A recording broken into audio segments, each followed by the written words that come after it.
So hey guys, welcome back to the channel again and I hope you guys are doing well।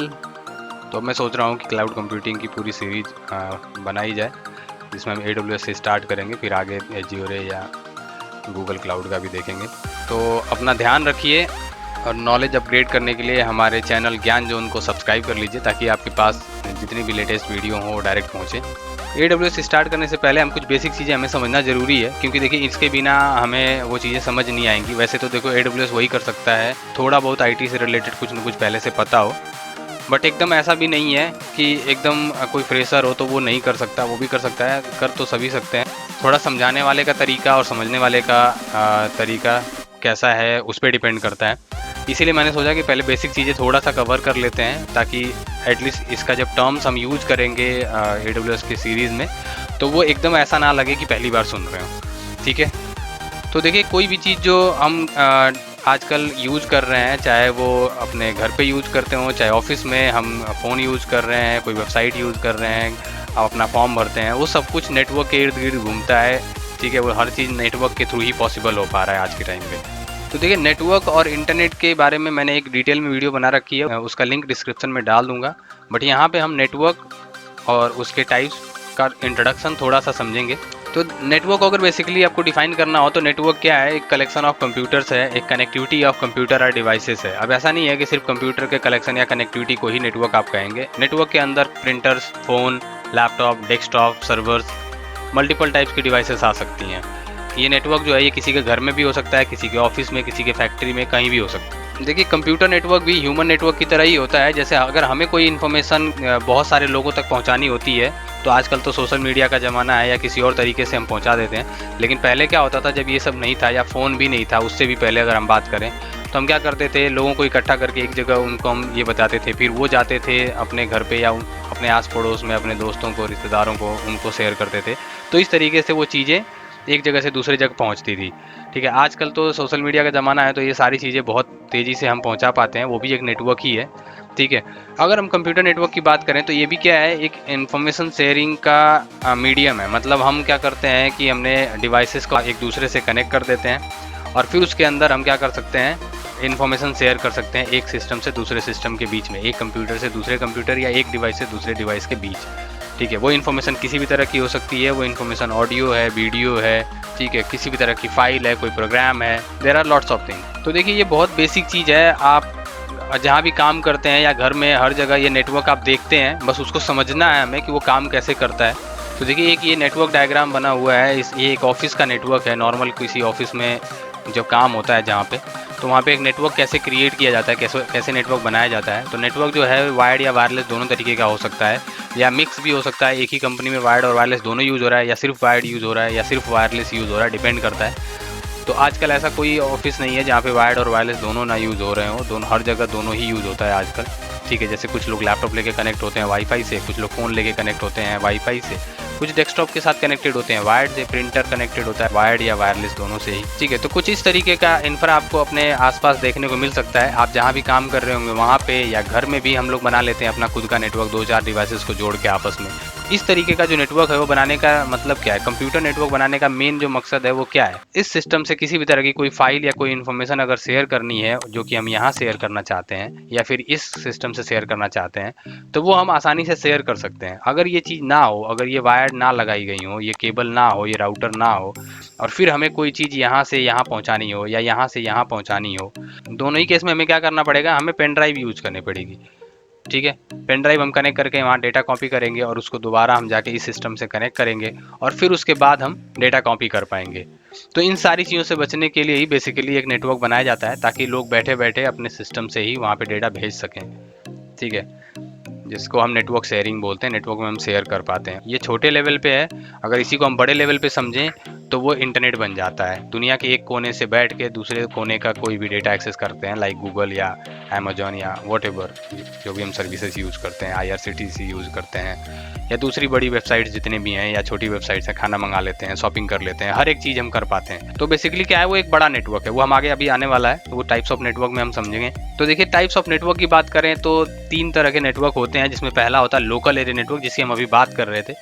तो देखिए local area network क्या है, ये एक छोटा नेटवर्क होता है जिसके अंतर्गत 2 या दो कंप्यूटर या डिवाइसेस या 10 या 20 कंप्यूटर या डिवाइसेस एक दूसरे से कनेक्ट होते हैं। अब देखिए कंप्यूटर या डिवाइसेस में बोल रहा हूँ, इसका मतलब होता है कि इसके अंदर कंप्यूटर भी होता है, इसके अंदर सर्वर भी होता है और इसके अंदर प्रिंटर भी होता है। लोकल एरिया नेटवर्क में डिवाइसेस हो सकते हैं, एक से ज़्यादा टाइप के डिवाइसेस हो सकते हैं, लैपटॉप हो सकता है, डेस्कटॉप हो सकता है, प्रिंटर हो सकता है। सो बेसिकली अगर हम आसान भाषा में कहें तो लैन एक क्या है, एक कनेक्टिविटी है सिस्टम्स की, डिवाइसेस की, बट एक छोटा नेटवर्क है। लैन का मतलब एक प्राइवेट नेटवर्क भी इसको हम कहते हैं। एक छोटे एरिया में पर्सनल नेटवर्क या लोकल नेटवर्क को ही हम लैन के नाम से जानते हैं, लोकल एरिया नेटवर्क होता है। इसके बाद मेट्रोपॉलिटन एरिया नेटवर्क है सेकेंड नंबर पे, जिसके अंतर्गत अगर हम मल्टीपल लोकेशंस को कनेक्ट करते हैं आपस में, तो इस तरीके का नेटवर्क, ये एक तरह से कलेक्शन ऑफ लैन कह सकते हैं हम। एक से ज़्यादा लैन की कनेक्टिविटी हम करते हैं किसी डिवाइस के थ्रू, तो वो एक मैन कहलाता है। और नेक्स्ट जो है वो वैन है, वाइड एरिया नेटवर्क, जिसको इंटरनेट के नाम से जानते हैं, जो कि बहुत पॉपुलर है, आपको पता ही है, सबके घर में, सबके हाथों में है आजकल, ये सबके फ़ोन में इंटरनेट है। तो बेसिकली इसको वैन के नाम से जानते हैं, वाइड एरिया नेटवर्क। लेकिन वाइड एरिया नेटवर्क का मतलब इंटरनेट ही है, इंटरनेट यानी इंटरनेशनल नेटवर्क या इंटर नेटवर्क हम कहते हैं, मल्टीपल नेटवर्क का कनेक्शन, यानी कि बहुत सारे छोटे छोटे लैन और छोटे छोटे मैन से मिलके एक वैन बना हुआ है, इंटरनेट बना हुआ है। कुछ टर्मिनोलॉजी की बात कर लेते हैं, नेटवर्क से रिलेटेड कुछ टर्म्स की बात कर लेते हैं। कुछ आपको चीज़ें सुनने को मिलेंगी, जैसे इथरनेट, इंट्रानेट, एक्स्ट्रानेट, कुछ इस टाइप से वर्ड सुनने को मिलेंगे, इंटरनेट। तो देखिए इथरनेट और इंटरनेट दोनों ही सेम होता है, जिसको हम लैन कहते हैं या इसको प्राइवेट नेटवर्क भी कहते हैं। और एक्स्ट्रानेट होता है कि अगर हम अपने नेटवर्क में किसी बाहर वाले को अलाउ करते हैं, कोई बाहर से रिमोट लोकेशन से हमें एक्सेस करता है, तो वो एक एक्स्ट्रानेट कहलाता है। जैसे कि मैंने कहा कि इथरनेट जो है वो प्राइवेट नेटवर्क ही होता है, प्राइवेट नेटवर्क को ही इथरनेट या इंटरनेट दोनों बोला जाता है, या लैन की भी कहते हैं हम इसे। और पब्लिक नेटवर्क जो है वो वैन को बोलते हैं, यानी कि इंटरनेट को बोलते हैं। तो इंटरनेट को हम पब्लिक नेटवर्क कह सकते हैं, वैन कह सकते हैं। बेसिकली ये एक ऐसा नेटवर्क जो ऑल ओवर वर्ल्ड कहीं से भी हम एक्सेस कर सकें, ठीक है। मतलब मैं यहाँ बैठ के यूएसए में, यूके में या किसी भी दूसरी कंट्रीज में मैं किसी को भी इन्फॉर्मेशन सेंड कर सकता हूँ इंटरनेट के थ्रू। वैन टाइप का नेटवर्क है, यानी इसको हम कहते हैं वाइड एरिया नेटवर्क। एक बहुत बड़ा नेटवर्क बना हुआ है जिसके थ्रू हम इन्फॉर्मेशन एक जगह से दूसरी जगह भेज सकते हैं आसानी से। सो इंटरनेट कैसे काम करता है, मैंने जैसा कि पहले ही बता दिया था कि इसका एक वीडियो मैंने ऑलरेडी बना रखा है कि कैसे इंटरनेट कनेक्ट होता है, कैसे इंटरनेट काम करता है। उसका लिंक डिस्क्रिप्शन में मैंने डाल दिया है, वो आप देख सकते हैं। अब जो नेटवर्क काम करता है उसके पीछे कुछ चीज़ें काम करती हैं, यानी कि अगर हम ये कहें कि अगर डायरेक्टली मैं दो कंप्यूटर्स को आपस में जोड़ दूं, ठीक है, या दो फ़ोन आपस में मैं सिर्फ जोड़ दूं किसी चीज़ के थ्रू और वो डेटा सेंड कर लेंगे, तो ऐसा कुछ नहीं है कि यहाँ से डेटा सेंड किया जा सकता है। इसके पीछे जो चीज़ काम करती है वो है प्रोटोकॉल। कुछ नेटवर्किंग प्रोटोकॉल्स हैं जिनके थ्रू ये पॉसिबल हो पाता है कि हम एक कंप्यूटर से दूसरे कंप्यूटर पे इन्फॉर्मेशन शेयर कर सकते हैं, यानी डेटा शेयर कर सकते हैं। तो प्रोटोकॉल क्या है? Protocol is a set of rules. कुछ नियम होते हैं, कुछ रूल्स होते हैं जिन्हें हमें फॉलो करना पड़ता है एक नेटवर्क में, चाहे वो नेटवर्क छोटा हो चाहे बड़ा हो। तो there are lots of protocols, वो भी हम आगे देखते हैं। बट सिंपली अगर प्रोटोकॉल को मैं डिफाइन करूँ तो प्रोटोकॉल्स क्या है? कुछ नियम है जिनको हमें फॉलो करना होता है अपने नेटवर्क में।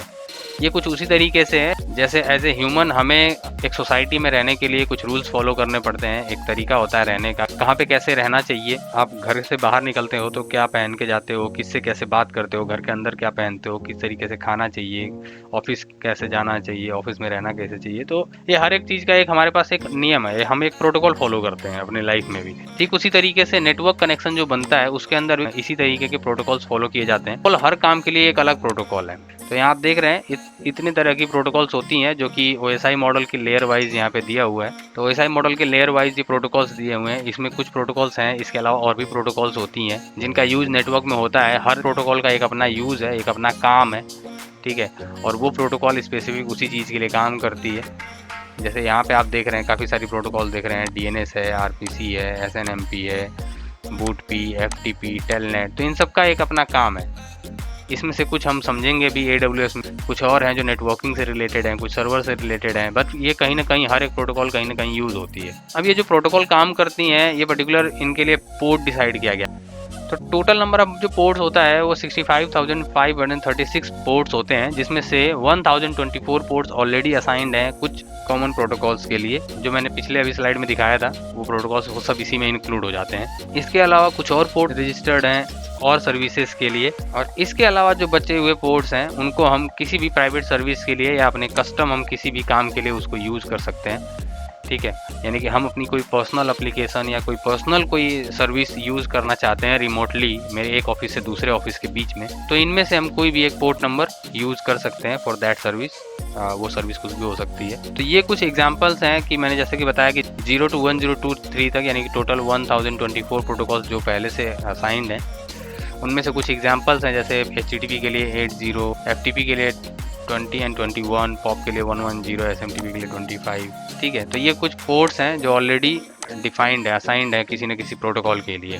ओके, तो प्रोटोकॉल की ज़रूरत तो पड़ती ही है नेटवर्क को इस्टेब्लिश करने के लिए, एक नेटवर्क में कम्युनिकेशन करवाने के लिए, लेकिन प्रोटोकॉल तभी काम करेगी जब वो डिवाइसेस एक दूसरे से कनेक्ट होंगी, और कनेक्ट करने के लिए हमें चाहिए ट्रांसमिशन मीडिया। तो transmission media just medium to connect one device to another. Guided unguided लिखा हुआ है, जिसका मतलब है वायर्ड और वायरलेस। तो गाइडेड वायर्ड मतलब होता है कि एक फिजिकल कनेक्टिविटी, यानी एक डिवाइस यहाँ है, चाहे वो लैपटॉप, फ़ोन या कंप्यूटर कुछ भी है, दूसरी यहाँ है, तो इसकी हम फिजिकल कनेक्टिविटी करते हैं, तो वो गाइडेड मीडिया कहलाता है, यानी कि फिक्स्ड पाथ होता है इससे डेटा लेके जाने का। और दूसरा होता है कि एक फ़ोन या लैपटॉप है, एक फ़ोन या दूसरा एक और लैपटॉप है, तो उनके बीच में हम ब्लूटूथ या वाईफाई के थ्रू कनेक्टिविटी अगर हम करते हैं तो दैट इज़ कॉल्ड अनगाइडेड या वायरलेस, जिसमें कोई पाथ या रूट फिक्स नहीं होता है, उसमें एक फ्रिक्वेंसी पे काम होता है, ठीक है। तो वायर्ड के अंदर अलग अलग तरह की केबल्स आती हैं। कोएक्सियल केबल्स हैं जो अलग काम के लिए यूज़ होता है, जैसे कि आपके घरों में टीवी केबल्स आते हैं या कैमरे वगैरह लगते हैं, तो वो कोएक्सियल केबल के थ्रू लगाए जाते हैं। ट्विस्टेड पेयर का यूज नेटवर्क बनाने के लिए किया जाता है ऑफिस के अंदर। कोएक्सियल केबल का use long distance network connectivity के लिए या डेटा ले जाने के लिए भी किया जाता है। एक ऑफिस या घर में लैपटॉप या डेस्कटॉप को आपस में कनेक्ट करने के लिए या एक डिवाइसेस की कनेक्टिविटी कराने के लिए जो सबसे ज़्यादा यूज़ होता है वो ट्विस्टेड पेयर का यूज़ होता है, जिसकी दो कैटेगरीज अवेलेबल हैं, UTP and STP, unshielded twisted pair और सिल्डेड ट्विस्टेड पेयर। तो बेसिकली इन दोनों में डिफरेंस बस इतना ही है कि अनसिल्डेड ट्विस्टेड पेयर जो है वो इसके ऊपर कोई एक्स्ट्रा कवर नहीं होता है, इसके ऊपर एक फॉइल पेपर होता है, जिसकी वजह से डेटा ट्रांसफ़र कर रहे हैं उसके लॉस होने का, उसके सिग्नल को लॉस होने का या किसी वजह से इसमें इंटरफेरेंस होने के चांसेस नहीं होते हैं। बेसिकली मतलब कि कोई और दूसरा केबल साइड से जा रहा है, कोई दूसरी फ्रिक्वेंसी इसमें इंटरफेयर नहीं कर सकती जल्दी। तो 8 वायर का सेट होता है और इसके ऊपर एक PVC की लेयर लगी होती है, जस्ट इसी तरीके से होता है। इसके अलावा फाइबर ऑप्टिक केबल्स आ जाती हैं जो आज के समय में यूज़ हो रही है, जिसके अंदर डेटा जो है वो लाइट के फॉर्मेट में ट्रेवल करता है एक जगह से दूसरी जगह, ठीक है, जो इस तरह की केबल्स होती हैं। तो लॉन्ग डिस्टेंस के लिए और फास्ट स्पीड के लिए आजकल इन्हीं का यूज किया जा रहा है। दो तरीके की आती हैं, सिंगल मोड और मल्टी मोड। सिंगल मोड मतलब सिंगल ट्रांसमिशन एक बार में भेज सकता है, मल्टी मोड मतलब मल्टी सिग्नल्स एक साथ सेंड किए जा सकते हैं। इसके बाद अगर वायरलेस यानी अनगाइडेड की बात करें तो इसमें अलग अलग तरह की टेक्नोलॉजीज हैं, ब्लूटूथ है, वाईफाई है, इंफ्रारेड है, रेडियो फ्रिक्वेंसीज हैं, जिनके थ्रू डेटा भेजा जाता है, सेटेलाइट वगैरह के थ्रू भी डेटा जाता है। जो सबसे ज़्यादा कॉमन यूज़ है जो हमें हर जगह मिलता है वो है वाईफाई और ब्लूटूथ, जो हर जगह आपको मिलेगा। रेडियो फ्रिक्वेंसी पे भी आपको कुछ चीज़ें मिल जाती हैं, इंफ्रारेड में भी आपके टीवी वगैरह के रिमोट जो है वो इंफ्रारेड पे काम करते हैं। सो आई होप कि आज का टॉपिक आपको क्लियर हुआ होगा, और किसी भी तरह का कुछ डाउट होता है तो डेफिनेटली आप कमेंट बॉक्स में बता सकते हैं। नेक्स्ट वीडियो में उसे डिस्कस करके जरूर हम दूर करने की कोशिश करेंगे। सो गाइस, ये पूरी कंप्लीट एक सीरीज़ बनने वाली है क्लाउड कंप्यूटिंग में AWS के ऊपर, और आई होप कि आप सपोर्ट करेंगे, चैनल को सब्सक्राइब करेंगे, अपने फ्रेंड्स के साथ शेयर भी करिए ताकि ये चीज़ें और लोगों तक पहुँचे, मुझे भी थोड़ा सपोर्ट मिले। Thanks for watching guys, bye bye and take care.